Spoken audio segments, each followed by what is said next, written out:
turahaye Kaze umwungere w'i Stockholm. Now give it time to senior pastor from Stockholm Church.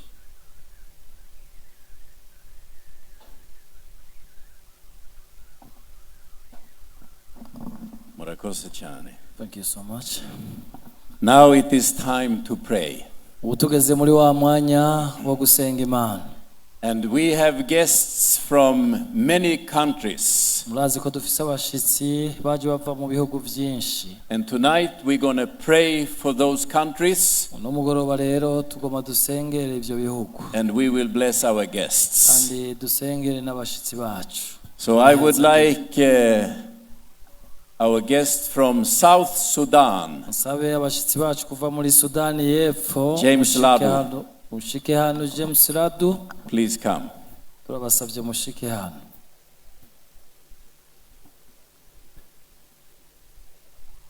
You can stand here. Ashaka guhagarara ngaha. So this is South Sudan.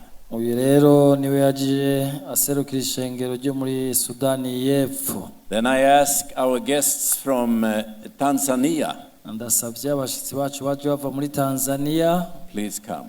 Turabasavye mushike hano.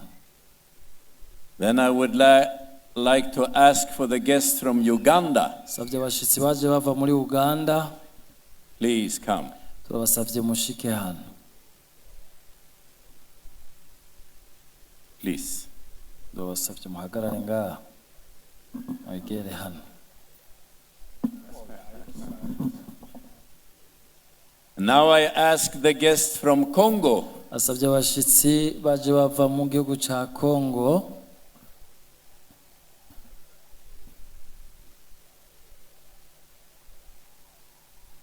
Hallelujah. Kaze. Kaze cyane. Most And welcome. we ask the guests from Rwanda. Abashitsi baje baserukiye igihugu cy'u Rwanda.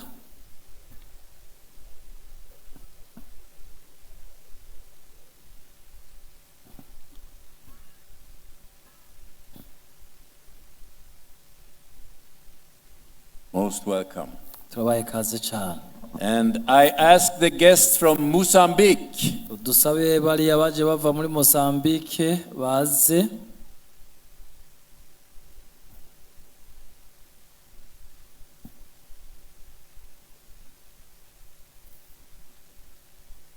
I would also like to include our guests from Belgium. Ndifuza cyane ko nabavuye mu Birigi boza. And our guests from Canada. Nabari abaje bava muri Canada.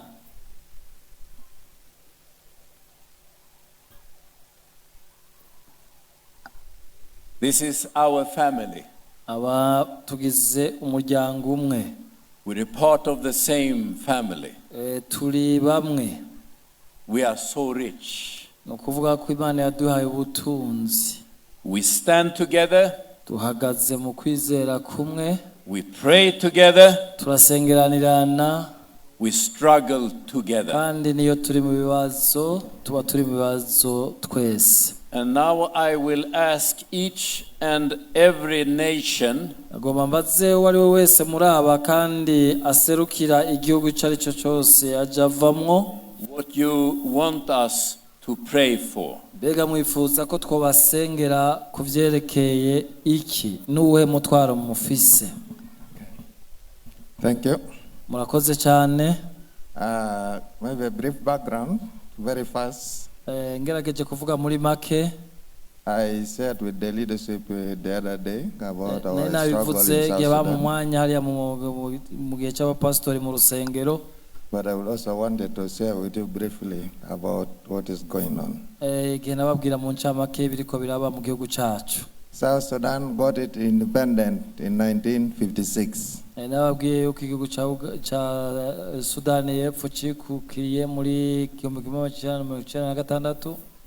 a very long time of struggle with the British. In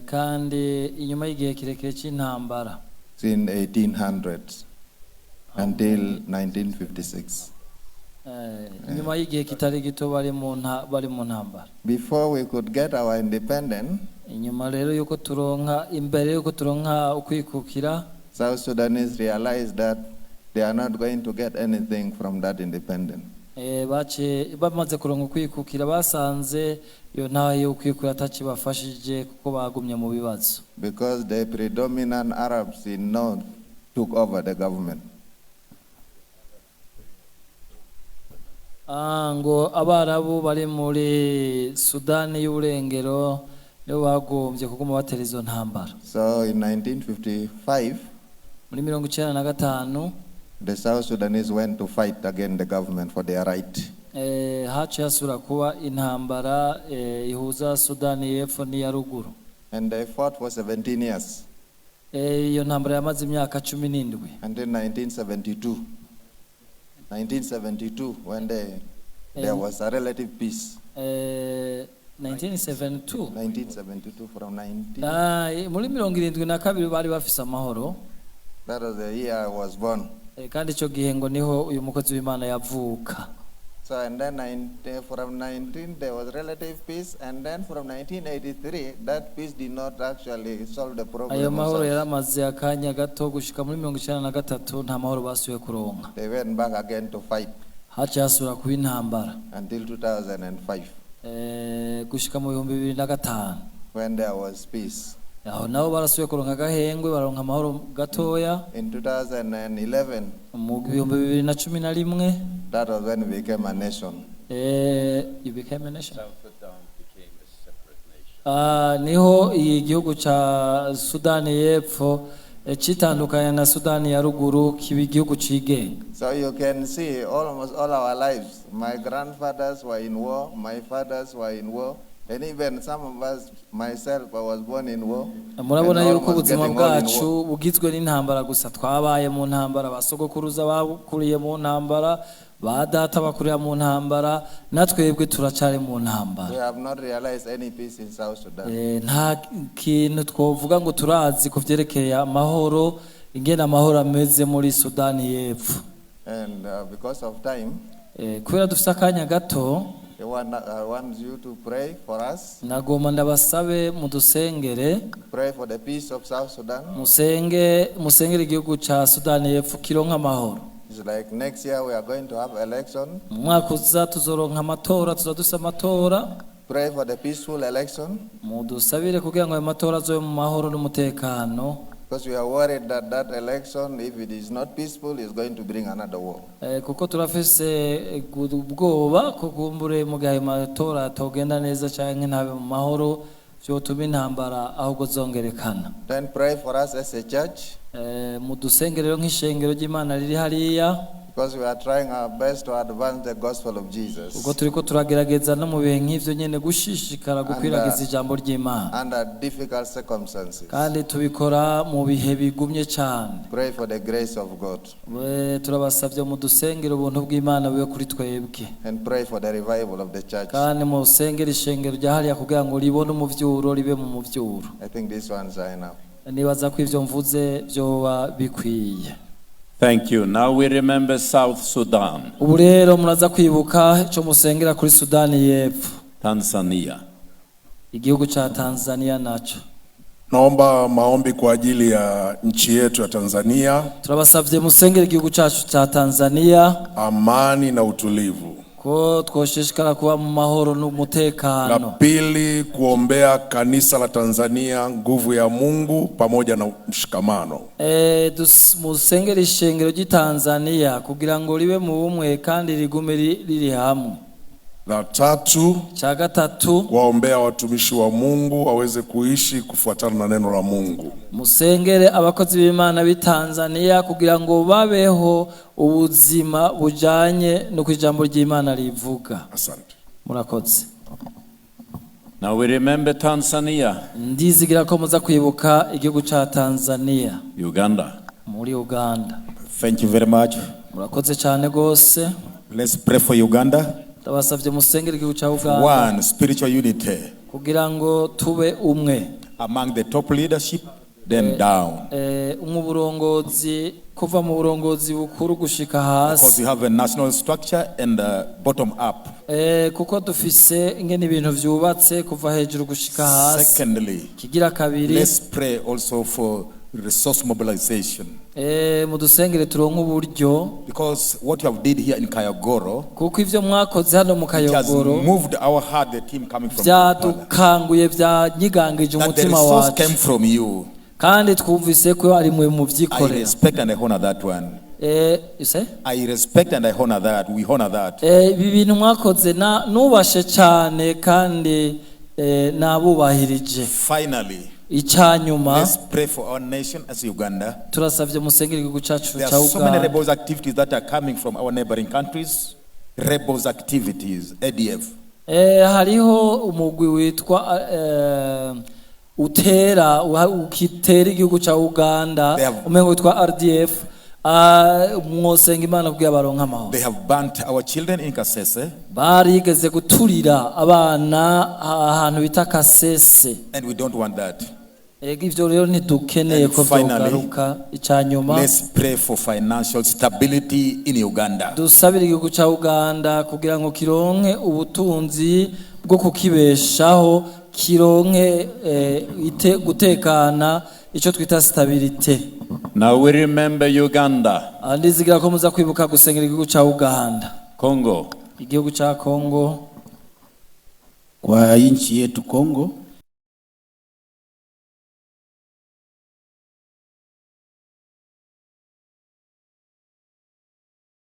kwanza ni juu ya amani. Chambere ni cerekeranye n'amahoro. Nchi yetu iko katika vita, Igihugu cacu kiri mu ntambara. kuna sehemu zimefamiwa, Hariho ibice vyafashwe, watu wamekimbia makwao, abantu barataye ingo zabo. kwa kwamba jeshi la Burundi liko katika majeshi zimekuwa Kongo kusaidia kuleta amani. Murazi ko n'ingabo z'u Burundi ziri hariya mu gihugu ca Kongo gufasha kugarukana amahoro. Kwa ajili ya hii mtuombee. Kubw'ivyo rero mudusengere. Mwaka huu, Uyu mwaka nyene kwa nchi yetu kuna uchaguzi umwaka dufise amatora hariya mu gihugu cacu kwa viongozi wa nchi. kugira ngo dutore abaturongora. Kwa hivi mtuombee uchaguzi upite vizuri bila shida. Turasavye rero mudufashe gusenga Imana kugira ngo ayo matora azogende neza. Kwa ngambo ya kanisa, Kuvyerekeranye n'ishengero, zehebu mbalimbali zitakuwa na uchaguzi wa viongozi wa makanisa. ahatari hake abazoshiraho abahagararira amashirahamwe arongoye amashengero, bazosubiziriza inzego zihari. Na mojawapo Sepak inakuwa na uchaguzi mwa mwezi huu. Muri abo harimo ishengero rya Sepake rya Pantekote muri Kongo, bafise amatora mu ishirahamwe ryabo uku kwezi. Tuombeye Mungu atupe viongozi ambao anawataka. Mudusengere kugira ngo Imana izoshiraho abarongozi yifuza. Asante. Murakoze cyane. We remember Congo, Nizigira ko muzo kwibuka Kongo. Rwanda. Ubu naho tugeze ku gihugu cy'u Rwanda. Mu gihugu cy'u Rwanda, ni wa country like Rwanda. Ya muramwumva nta kibazo. ibyifuzo bitatu dushaka ko bahabye gusengera. Kimwe ku gihugu no gukomeza gusengera ubumwe n'umubano w'u Rwanda n'ibihugu bituranye. Mu byo dushimira Imana uyu munsi nuko umubano w'u Rwanda n'u Burundi ari mwiza. Turabishimira Imana ariko dukomeze tunabisengere. Ariko tunasengera n'ibindi bihugu byose bituranye n'u Rwanda ngo habe umubano mwiza, habe imigenderanire myiza. Ku itorero turasenga dusaba Imana ububyutse. Ni icyifuzo dufite, twatangiye uyu mwaka dusengera, tunifuza ko namwe dufasha gusengera itorero. And we want to pray for that. In our church we need revival. Icya kabiri, secondly, tumaze igihe tubona abantu bakiri batoya batakaza cyangwa batakijya mu itorero cyane. We see that young generation is not going in the church. Actually they are leaving our churches. Turi gusenga rero ngo Imana duhishurire uburyo twakora nk'itorero kugira ngo twite ku bakiri bato. We are praying like a church to see how strategy we can adopt to have young generation in our churches. Itorero ryacu rimaze imyaka 83. We have our church is 83. Naryo riva muri Sweden nk'irya hano. So we have been born by Swedish missionary like here in Burundi. Iyo urebye abakuze, when you have old members in the churches, ubona hari icyuho kiri hagati y'abakuze n'abatoya. you see that there is a very big difference between the young generation and the older generation. Rero turi gusenga kugira ngo Imana iduhishure uburyo bwiza bwo kuziba icyo cyuho ku bw'itorero rya none n'ejo hazaza. To see how we can make a link between the two generations. Yes, abaho umugisha. May Jesus bless you. Mozambique. Now we remember Rwanda. Ubu turaza kwibuka icyo dusengera ku Rwanda.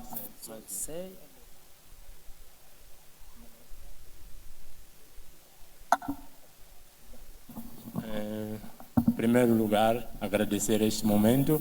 Ubwa mbere baje gushima kuri uyu mwanya. Eu tenho duas coisas para pedir para o nosso país. Ndafise ibyifuzo ku gihugu canje. Normalmente devia falar da primeira, quando são duas as coisas, apresenta-se a primeira e a segunda. Nari kuvuga ku bintu bibiri, ariko reka mbanze mvuge kuri kimwe. Mas eu vou apresentar primeiro a segunda. Ariko reka mvuge kimwe kuri bibiri. Nós pedimos paz em Moçambique. Ubwa mbere dusabye amahoro muri Moçambique. Como bem sabeis, nós estamos em guerra também. Kuko igihugu cyacu kiri mu ntambara. Mas isso parece que a guerra de armas tira a vida. Kuko intambara itwara ubuzima bw'abantu. Briefly, he's saying that in Mozambique he should say so many things about the country, but now what is most important for him is just to pray for Mozambique to have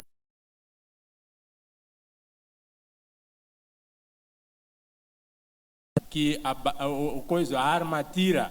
Todos nós sabemos que dia havemos de perder. Ubuzima buriko buratakara ku bw'iyo ntambara.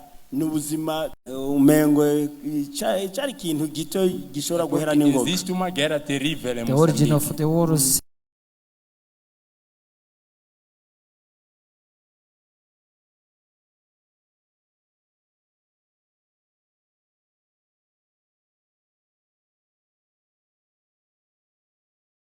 intambara mu ijambo ry'Imana. We are fighting especially in the area of spiritual way between how can I say, in a spiritual way we are in high fights. Talvez Moçambique deve ser país que tem mais igrejas que outra coisa. Muri Moçambique ni igihugu gifise amashengero menshi cyane. In Mozambique there are many denominations. Mas a palavra de Deus real não existe em Moçambique. Ijambo ry'ukuri ntaririho muri Moçambique. But there is no true gospel inside the churches or the denominations. É incrível que estamos em reuniões de uma semana aqui na igreja. Ni gitangaza kuba turi mu gikorane c'indwi yose ngaha mu gusenga. It is a miracle to have a whole week in a conference like this during a whole week. Grandes homens de vários países trouxeram a palavra de Deus aqui. Abashinga naye bo mu bihugu bitandukanye bazanye ijambo ry'Imana muri iki gihugu. And former missionaries bring gospel in this country. Em nenhum momento falou-se da riqueza, falou-se de negócios, falou-se de prosperidade aqui. Nta na rimwe bigeze bavuga ku bijyanye n'urudandazwa, ubutunzi, ibintu bijyanye n'iterambere. Falou-se apenas da salvação. Ariko ijambo nyamukuru ryavuzwe ni iry'agakiza. A palavra da verdade. Ni ijambo ry'ukuri. Em Moçambique não há. Mu gihugu cya Moçambique ibyo ntabiriho. In Mozambique, even if there are many denominations, there is no truth of gospel, as he said, And this is a very big challenge they have in their country. Se fores a ver qualquer canal, fores a ver a falar da igreja, fala-se em riqueza. Venham para prosperar. Não é possível mundo de ricos. Hari iyo bavuga ijambo ry'Imana icyo bashira imbere n'ubutunzi ngo nimuze muronke ubutunzi nimuze muronke amamodoka amazu. And in the various denominations while they are preaching, they just say, come and they will have cars and they will be rich. Come in the church, you will be rich, you will have cars and so on. Então pedimos oração para isso, que é para o povo converter-se para a salvação, não para a riqueza. Dusabye rero mudusengere kugira ngo igihugu cyacu gishobore kwakira agakiza. We want you to pray for us so that our country can have a true salvation. Murakoze cyane. Thank you so much. Now we remember Mozambique. Turaza kwibuka gusengera igihugu cya Mozambique. And I would go to Belgium. Urero nshitse mu gihugu cy'Ububirigi. What do you want us to pray for? Nubona twabasengera ku byerekeye iki? Not Belgium. Ego nivyo turafise nk'ibintu bitatu twovuga. Thank you. We have like 3 points. Icyambere kituraje shinga no kuronka ahantu dusengera. Number 1, we want to have our own church. Byoboneka nkaho umengo ntivyumvikana ariko biragoye kuronka umuntu asengera yiyaguye. You can just think that it is not so important, but it is very important because we need to find a place which belongs to us and which is enough for us. Very space. Bisabwa ko gura cyangwa ugakota ariko nabanye barashobora kukwangira kuko badashima ibintu byo gusenga. In our country, you have to rent where you have to pray. But sometimes also you can try to rent and they refuse to rent because they don't want people to pray. Number 2, twifuza yuko twogira ikimazi aho turi tukagira umwete wo kurondera abantu bene igihugu. Our youngest or our youth n'abandi baje igihugu cyangwa n'ibindi kuko bafise ingorane nyinshi zibaraba. They have many challenges according to their age or generation. The church is not ready to give them the response about their request. This is enough. So now we remember Belgium. Turaza kwibuka gusengera igihugu cy'Ububirigi. Canada. Murakoze kumijambo. Thank you so much for giving me this opportunity. Ico dusengera nk'umutwaro muri Canada. What we have like a burden in Canada. Icambere ni igihugu cumye kitagomba kumva ubutumwa bwiza. A dry country which is not in a good way of in a good mood in a spiritual way. Turamaze kubivugana n'uyu mwongere. I have already shared this with you, senior pastor. Ariko ko mumpaye ijambo ngira ndabivuge mu kanya gatoya ico mwosengera. Because I have this opportunity, I wanted to say it in a few words. Aho hantu na hantu ugiye mu rusengero cyitwa igitutsi. And in Canada, when you are going to pray in the church, it is like an insult.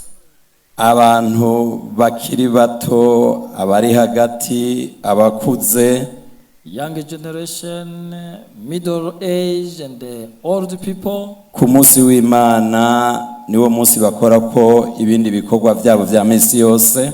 Sunday is reserved for them to do other activities. Ntibaje mu rusengero. They never go in the church. Hanyuma rero n'ugwaruka rwacu tubana hariya. And our youth With them we are leaving the country. bagerageza kwiga ingeso basanze muri ico gihugu. They are trying to imitate the bad behavior of young generation of youth in the Canada.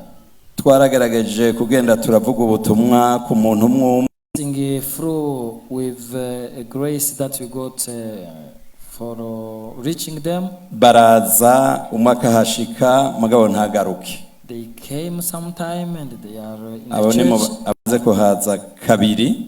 Until today we have one white people came twice the church. Ariko nk'ubu ko ntahari ngo ndamujane nk'ubu ntarasubira kugaruka. As I am here in Burundi. Igihugu rero ubu cafashe intumbero nk'imwe y'Isodomu usomye mu gitabo c'itanguriro cye ca Loti. The country is taking the way of Sodom. We can baremerera abagabo n'abagabo kugira mariage. They agree homosexual way of living. Bakemerera abagore ku bagore yuko bashobora nihomvagura ivyo bisigo. We want you to pray for our country so that God can destroy ico gihugu kugira ngo cumve ubutumwa bwiza. And the country should n'amahera atari make ibihumbi 925 vy'amadolari y'amakanada. And it is so expensive, but around $1 million Canadian dollars. Dushobora kuzohasengera. And give us authorization for praying inside. Ariko bamaze kumva yuko ari urusengero. And after hearing that it is baca bagira inama yihuta kuhasengera. And they said to us, respond you to n'ubu twaciye tuhashira ku isoko kugira dushoboye kuhadandaza. Now we are selling the place. Gusenga rero hariya ni kibazo. In our country to pray is a challenge. Mudusengere rero kugira ngo Imana yo mwijuru. Please pray for us so hari jambo Yeremiya yavuze. Because we remember that Jeremiah said. Utewe wa gihugu we. And said, you country. Ewe wa gihugu we. You country. Ewe wa gihugu we. Oh country. Ni wumva ubutumwa bwiza. Listen to the voice of God. Mudusengere rero Canada muri rusange yumva ubutumwa bwiza. So pray for us so that Canada in general should receive the gospel. Icyanyuma no gusengera urwaruka. Pray for our young generation. Duhereye kubi wacu dusanganywe. Our own children. Kugira nabo bumva ubutumwa bwiza. So that they can receive the gospel. baheza. May God bless you. Thank you so much. Now you have heard. Rero nibaza ko mwavyumvise mwese. Now I would ask all the senior pastors from Burundi. Nagoma saba abungere bose b'amashengero mu Burundi. Umwungere wa mbere na abungere w'ikabiri. Senior and the deputy. Abungere ba mbere n'abakabiri. Senior, yes, right. Abungere. Yeah. Bi Burundi. Ba mbere n'abakabiri. Please come. Turabasavye mushike hano. Would it be possible for you to bow? Mbega mwumva vyo bashobokera ko mwofukama. If you have problem with the knees, you don't. Nimba ufise ingorane z'amavi woshobora kureka gufukama. Now all the senior pastors from Burundi. Ariko turasavye abungere mwese abambere n'abakabiri kuva mu Burundi. You lay hand on the brothers and sisters. Kuko aba ni bene so. Please stand up. Namwe shengero ry'Imana turabasavye mwese muhaguruke. And we who are the people of God, wambere w'ikiremba, no, umwungere wambere w'Kayogoro, na umwungere wa kabiri na kiremba. I wanted to invite senior pastor of Kayogoro and the deputy senior pastor. Your hand upon them. Ububasha bwo gushingura karimbi kose ku mwanzi. Akarimbi kose umwanzi yashinze. Mwami turasengeye, mwami vya bibazo bitandukanye, bwa bukene, bwa kwanka ko basenga Imana no mu bindi bihugu byose. Dusabye umuvyuro mutabazi wacu mwiza. Turasengeye ugwaruka. Turasengeye ugwaruka. Uno munsi ugwaruka mwami rurisavye ngo ububasha bwambwe muyera buturire. Turashinguye akarimbi ku mwanzi. ububasha bwose turira ikintu cyose abadayimoni mwami abahagande mu Rwanda muri Mozambique muri Tanzania mwami hose amen. Yesu turacana imbere yawe kandi turanezerewe kuko babiri batatu bakoranye mu izina ryawe bamwo kandi uzanwa no kugira ngo bahezagire. None turamaze kumva iby'abano bero hino duhereye muri kano karere turumva hari ibibazo batumva ko bo kwihererana ko dukoraniye hamwe turabikweretse turazi yuko umwanzi atatari ariko nk'abantu b'Imana turaguhamagaye hari ibibazo hirya no hino hari ibibazo bigwanya ijambo ryawe mwamenye ni hose naho ni Buraya turumvise hatari hakeya n'ivyo kuronka abakoranira bigoye n'ivyo gukoranirayo bibujijwe bisa n'ibibujijwe ariko turi imbere yawe nk'ishengero ryawe rimwe wakwamaraso kandi riri imbere yawe duhawe n'ububwishikira kugira ngo tukubwire kwifatikanije n'abano uko wabisezeranye nutwumve uri mu ijuru ukorane natwe nutwumve uri mu ijuru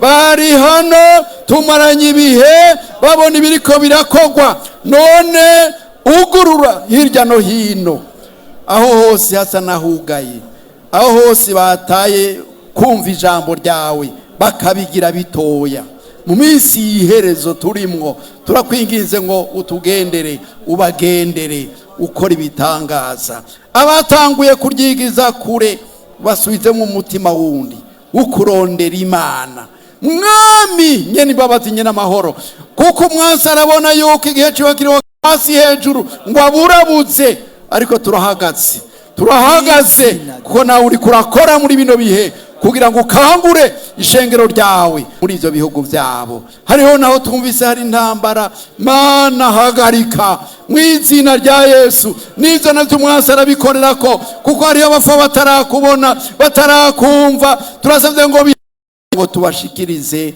inkuru nziza Mana nutwumva uri mu ijuru niwumve ugutakambira kwacu kandi turazi gukorana n'abantu bawe na kera wahora wumva ugakora igihe cawe turabikwingingiye mu izina rya Yesu duhereye hariya Canada ububirigi nugushika muri ubu burere bundi iyerekane nk'Imana duhurije hamwe kandi bavuze ngo ico tuzoboha kizoba kiboshwe turasabye ngo wugurure ahugaye mu izina rya Yesu ibigoye navyo bihagarikwe mu izina ryawe ivyo turavyemererwa kuko duhabwa ubwishikira nibwo dukoresheje tubisavye mu izina rya Yesu mwami wacu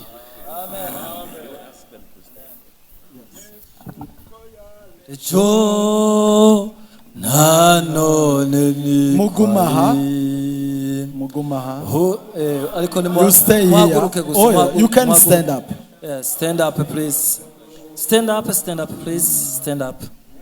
Geratangeka uramwibonera kanda cakugira musha. Murakoze hanyuma Imana irakoze barahejeje turahejeje gusengera ibihugu we finished to pray for countries. Ariko nanje nagira nsabe I want on my behalf to ask ibihugu vya Scandinavia nabo bashike hano Scandinavian countries baze hano bose please delegation coming from Sweden and Finland you are invited to arrive here mubahakayira hano just find a way here.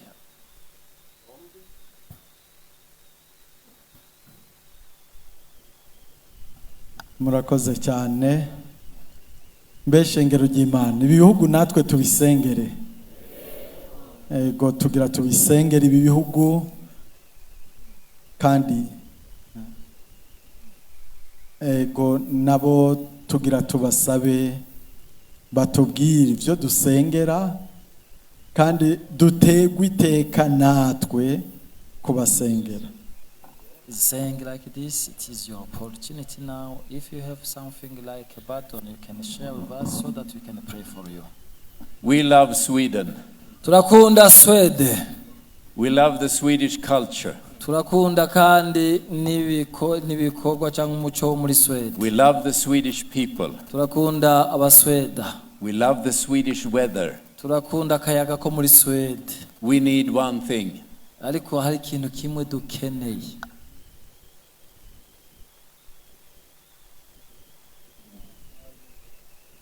Revival. Dukeneye umuvyuro. Hallelujah. Abivuganya amosozi menshi.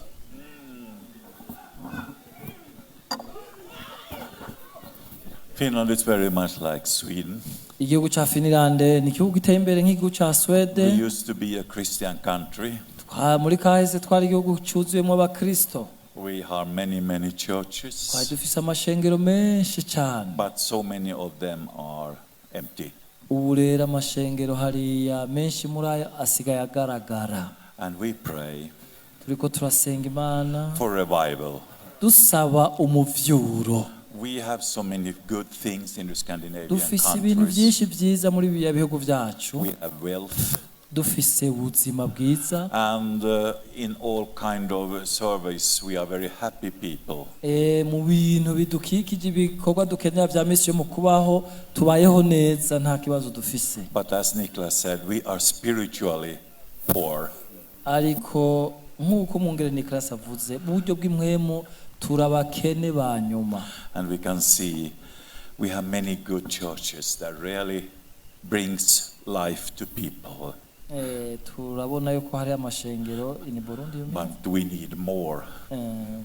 Many more that kind of churches. Hariho amashengero agisigaye amasigarira hariya ariko arakwiza ubutumwa bwiza ariko turakeneye ko vyuguruka gusumba. And I believe our Pentecostal churches can be key factors when we speak about spiritual revival ashobora kuba urufunguruzo rw'uwo muvyuro mu gihugu cyose.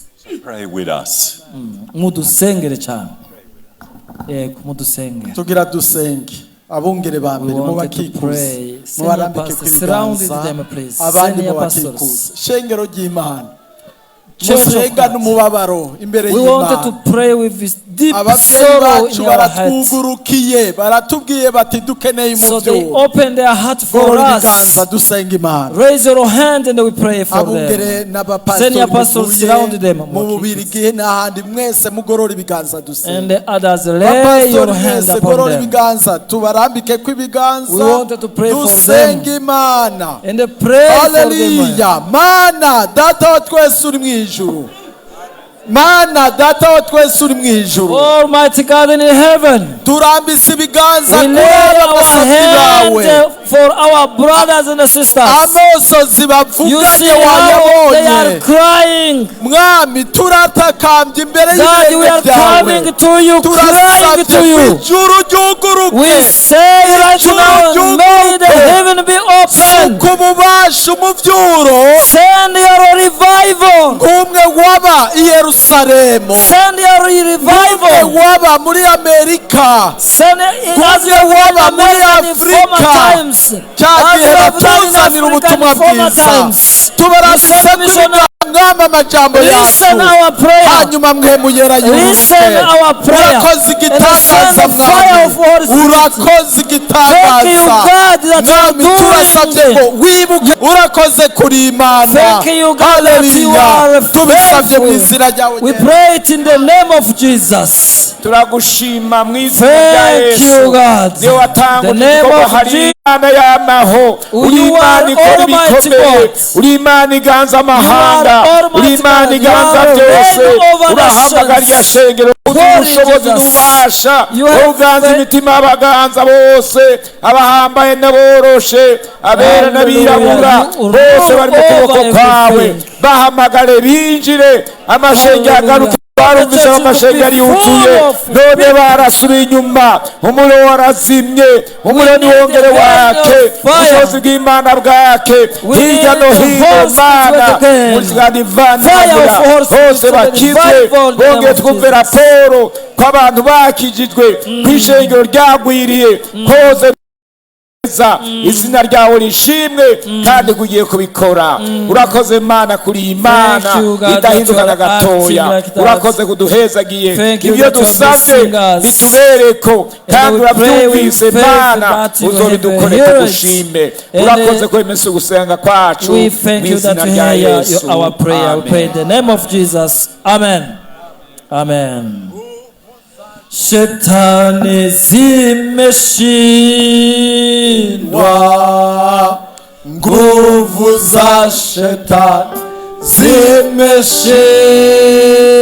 zimeshindwa, nguvu za shetani zimeshindwa, asifiwe Mwokozi.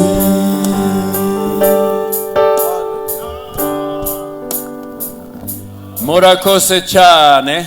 Thank you so much. Murakose cyane. Thank you so much. Yesu nashimwe. Praise the Lord. Yesu nashimwe. Praise the Lord.